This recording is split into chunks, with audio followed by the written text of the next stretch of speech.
Hey, good morning, everybody. One of the prerogatives that I have in learning with you twice a week is that I get to pick my own topics. Occasionally, people suggest things, and I try to accommodate those suggestions. But most of the time, I'm free to choose something that interests me, something that I feel would be worthwhile sharing with you. Given that we're coming up to the 9 days where we don't eat meat, I wanted to talk a little bit about an area of kashrus that has bothered me for a very, very long time, and to share it with you and maybe get some reactions or some thoughts on the subject. There are anti-Semitic groups out there in the world that I guess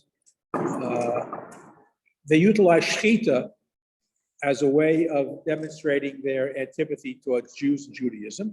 So there are a couple of countries in Europe, for example, that have banned shechita, unfortunately. And there are groups in America, such as PETA and other groups, that are opposed to shechita on ethical or moral or humane grounds. So first of all, I'd like to state definitively that to the best of our knowledge, shechita is the most humane way of slaughtering animals. We've spoken before about vegetarianism in Judaism, and maybe after today, more people will become vegetarians. But shechita, the way it's done, with a razor-sharp knife without any nicks in it at all, to cause any pain at all, even for a millisecond, the trachea and the esophagus are severed at the same time, rendering the animal immediately unconscious. So therefore, it doesn't feel any pain. I haven't spoken to any dead cows lately, but this is the operating theory behind shechita, that they lose consciousness immediately. It may take a while for the rest of the body to get the message that it's dead. So you have animals after they're slaughtered, the animals buck and they shake, which is why all shachtim have to wear raincoats and boots. It's a bloody mess in the slaughterhouse. But you've heard the proverbial story about the chicken without a head running around. It's the same type of thing. You cut off a chicken's head, it's dead. But the body hasn't gotten the message yet. So chickens can run around for as much as a minute without a head, theoretically. The same thing is true with animals. They buck and they shake, and they spread blood all over the place. But the shechita itself is humane. The bigger problem that I want to address today is the farms that raise the animals that are sold to the kosher meat packing houses. The way they raise the animals is the issue that I want to talk about today. There was a time when most animals that were slaughtered were raised on family farms. And some of these family farms were quite big. I still remember years and years ago, driving up Route 17, see all these huge dairy farms, big herds of animals, all right? A lot of cows, a lot of sheep. And up until World War II, I would say, that was when family farming provided most of the meat for slaughterhouses, both kosher and non-kosher. After World War II, thousands and thousands of soldiers came home, started families, and there was a need for much more meat production. And family farms sort of went the way of the dodo bird, and you had these factory farms growing, and now that is the predominant way of providing meat for the slaughterhouses, both kosher and non-slaughter. They call these factory farms. And that's what I want to talk about. The USDA does not regulate the humane practices of most of these places. And I want to talk about the conditions under which chickens and turkeys and ducks and cows are raised in some of these places, which should give us pause in terms of what's considered kosher. Is it just the slaughtering that renders an animal kosher? or is it the way that animal is prepared for the slaughter? And there is this concept, a very strong concept in halacha called tsar balei chayim. You're not allowed to cause any discomfort to an animal, period. You can't do anything in any way that causes an animal is, I wouldn't say a sentient creature, but an animal has feelings. An animal feels pain. And you can't do anything in such a way that is not considered humane. If you cause pain to an animal, or even anguish, tsar balei chayim, how do we translate tsar? Anguish, pain, anything that is done to mistreat the animal is prohibited. But tsar balei chayim is a very big halacha. Yet, when we buy our kosher meat, it's all nicely wrapped up in plastic when you pick it up at the food showcase or wherever you get your meat. But you don't understand how it gets to that point. So factory farming is a system of raising livestock, cows, poultry, in a very confined indoor area in most cases. Animals are treated with all types of hormones and antibiotics to prevent disease, to maximize food and growth. And very often it's done to the detriment of these animals. Interestingly, there is a Humane Slaughter Act on the books, only applies to cattle. The Humane Slaughter Act does not apply to chicken, turkeys, and ducks, which I don't understand, but that's the law in the United States right now, according to the Department of Agriculture. And therefore, they're allowed to do these things to these animals that are very cruel to the outside observer. The chickens are in these like cages, maybe 6 to 8 cages tall, and the space in that cage is the size of a piece of paper. It's 8 by 8.5 by 11 is about the size, and they basically can't move. They're on mesh. It's a mesh cage, and what happens is the chickens or the ducks on the lower rungs, the excrement from the higher ones gets dumped on them, and that's how they live. It's a horrible way to live. They're also because they can't move around. Very often they're bruised. Their feathers are torn out. What happens is that they try to get the average chicken. The goal is to have them lay about 250 eggs a year for a period of time. They're kept in practical total darkness on a protein starvation diet for 2 weeks. That's how they start off. Then they're given a high protein diet and exposed to light for 20 hours a day, which begins the shocking to their body from going from starvation to food and dark to light causes their feathers to molt. And the molting of the feathers increases egg production. And so it's all very, very calculated.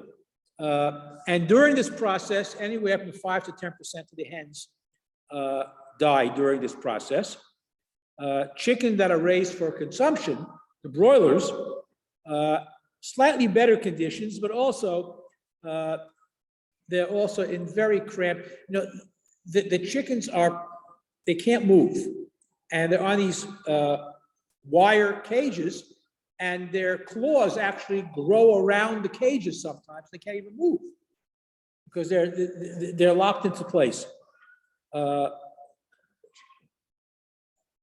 The statistics are meaningless. Now, 36.8 billion pounds of broilers, whatever.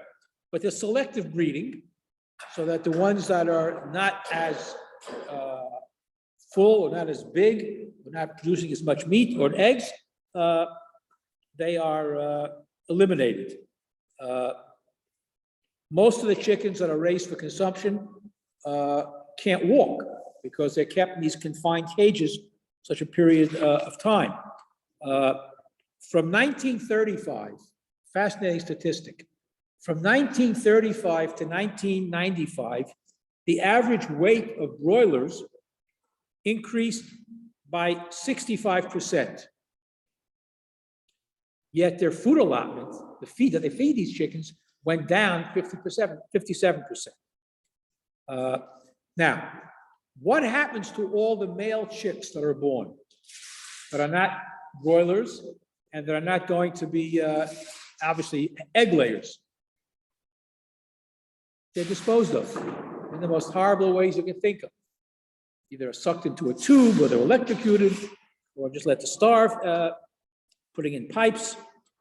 As far as cattle is concerned, there's something called tail docking, where they cut off the tails of the animals for some reason, or taking off their horns, which is a very painful process.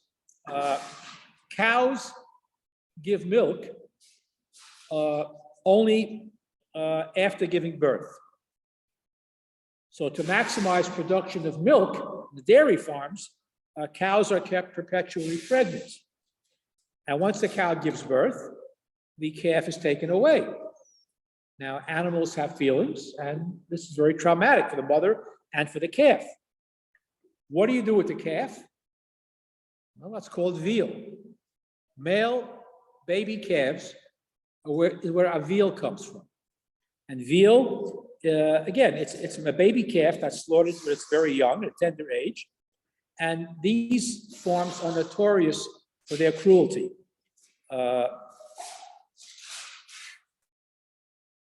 Force feedings, branding, castration, and the veal calves are often forced to wear very heavy chains so that they don't move around too much, so they get bulked up. Also in total darkness. And anemia is forced on them to keep the skin as white, as pale as possible, because that's what the attraction of veal. I'm sorry? This is before they get to the slaughterhouses. These are the farms that raise the animals that eventually go to be slaughtered. No, these are not necessarily farms under hashgacha. Are these kosher? No, just the kosher slaughterhouses buy their animals from factory farms. Now there are a very few quote unquote kosher farms where the animals are treated humanely. Very, very few. There's no system in place. And I'll cut to the halacha part of it at the end, but why there is no hashgacha of the animals that are being raised to be kosher slaughtered is the question that I have. And we all eat the meat. The kosher slaughtering makes the meat kosher to eat, but how they get from these factory farms. You've been on the highway, you've seen these huge trucks with piled high with chickens. Well, they're on the way to a slaughterhouse. Those that survive, anyway. Same thing with cows. These are not family farms anymore, and they're not run by Jews necessarily. But there's no hashgacha on that. Yes? I can't hear you. You know what the story is in Argentina? On the Argentina, probably the same thing. I don't know for sure. I know in Israel there is one agency in Israel that certifies the farms humanely, but there's no national. There are a couple of organizations that try to get into these, but obviously they don't want people coming in to see what they do. So it's hard. There are a few places that do it, but Tsar Balei Chaim and sensitivity to inflicting pain on animals. Again, there's a technical halacha, and this, again, I have trouble with this. The technical halacha states that for human benefit, you can, I wouldn't say suspend Tsar Balei Chaim, but if an animal is subjected to some type of inhumane treatment for human consumption, it's permissible. It's a technicality. Okay? Rav Moshe Feinstein in 1982 wrote a tshuva prohibiting the consumption of veal because of this problem. Now, chickens, eggs, these are serious issues. The poskim all write against Tsar Bali Chaim, but Lamaisa, we eat beef, we eat veal, we eat chickens, we eat turkeys, we eat ducks. I don't understand. I mean, this is my question throwing out. I don't understand why the OU doesn't get involved in trying to, now again, we know the answer. It's big money involved. The more eggs you can produce, the more pounds of meat you can produce, whether the animals are healthy. By the way, scientifically, people think eating chickens is healthy. Not anymore. Because these chickens are pumped up with all types of drugs, and what you're eating is not as healthy as it used to be. There's a statistic here, how much percentage of fat and protein and so forth. It's not as what it used to be. There are a number of organizations that certify things that are that eggs were produced in a humane way, and beef and chicken. There are a couple of places, but you would not find too many meat producers the farms, rather, under hashgacha. You can buy humanely produced eggs. Well, if you have free-range chickens, if you can find them, there are two companies. One is called Alderfer. I've never seen it in the shelves around here, or Nature's Yoke. Nature's Yoke and Alderfer are certified humane by the OU. Eggs and milk. There's a Redwood Hill Farm, and is the only farm that has any type of certification that those cows are treated humanely. Other than that, there is a place called Grow and Behold and Cole Foods, KOL. But there are very, very few, mom and pop operations. In Israel, there's an organization called Chai Bori, which certifies meat being raised kosher. And most of the meat in Israel comes from Argentina.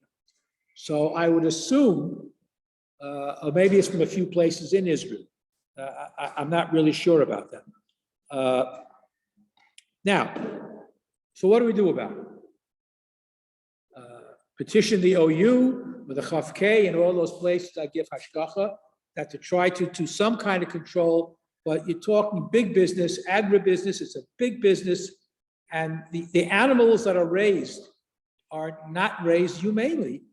They get shipped to the kosher slaughterhouses, they're slaughtered under the greatest hashgacha that you can have, but how they get to the slaughterhouses.